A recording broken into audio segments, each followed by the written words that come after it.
Ganito magdaklip ng 20 real na buke. 2 piraso may gypso. Ayan. Nilagyan nyo ng pera eh. Pera yan. May pera yan. Nilagyan nyo ng pera.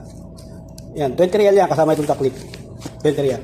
Kung wala dadamihan ng ng gift wrapping, isang papel, isang plastic lang, gawin mong 4. Para hindi na kayo nag-charge sa taklip-taklip. Lagyan mo sa gitna. May 3 ba na tira? Ito yung 2, lalagay ko sa gilid. Kasi isa. 20 real lang, mamahalan nyo, gagawin yung 30, 25. Kaya gagalitin nyo yung mga customer nyo.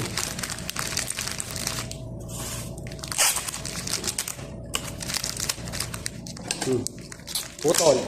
May isa pa. Takpan mo na. Takpan mo na ng ganyan.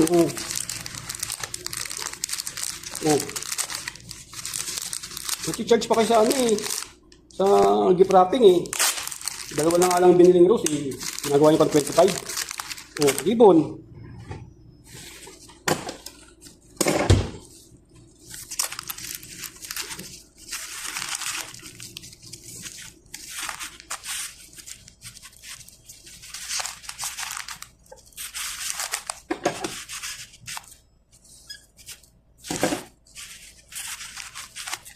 Yan, 20. 20 na yan, 20. Hingi pa yan ng card. Hingi pa yan ng stick para sa card holder. Yan, 20 na yan. Kayo, 25 pa kayo.